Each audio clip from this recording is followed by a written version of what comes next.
চেতনার কর্তা কে?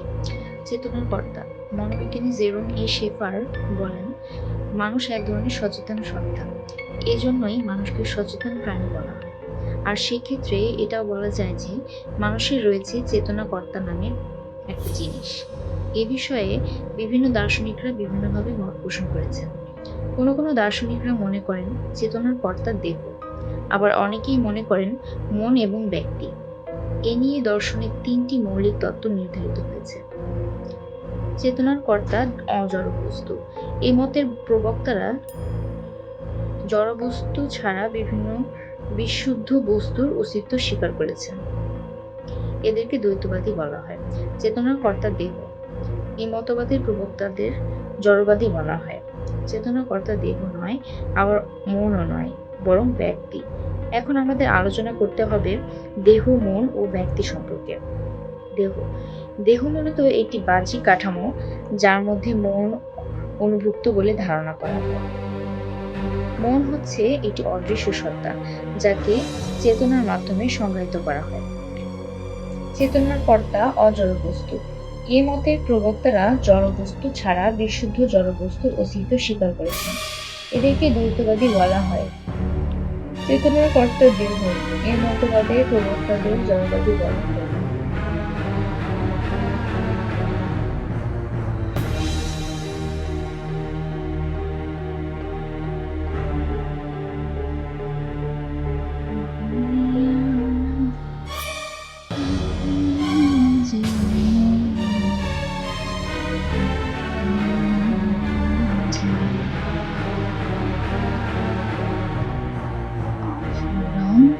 দয়া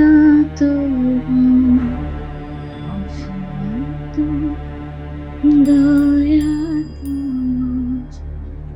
অনন্ত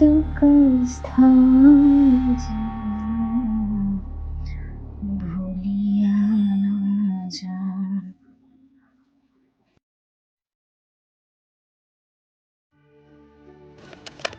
আজিল সে বড়দিন, প্রাণে আজ বাজিবিন রঙিন স্বপ্ন ওঠে জাগিয়া,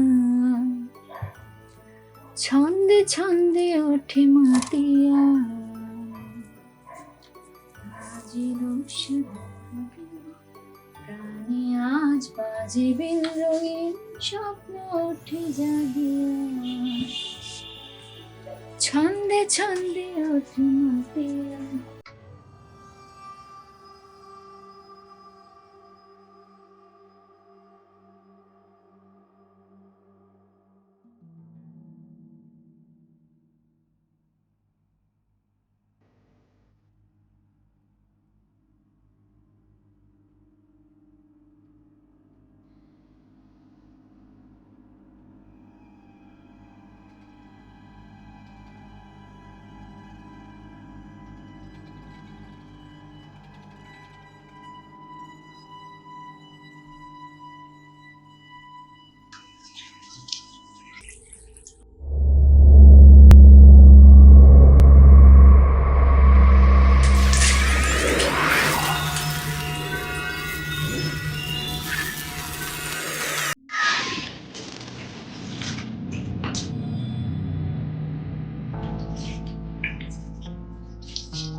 অফুরন্ত দয়া তোমার, অফুরন্ত দয়া তোমার, অনন্তকাল স্থায়ী।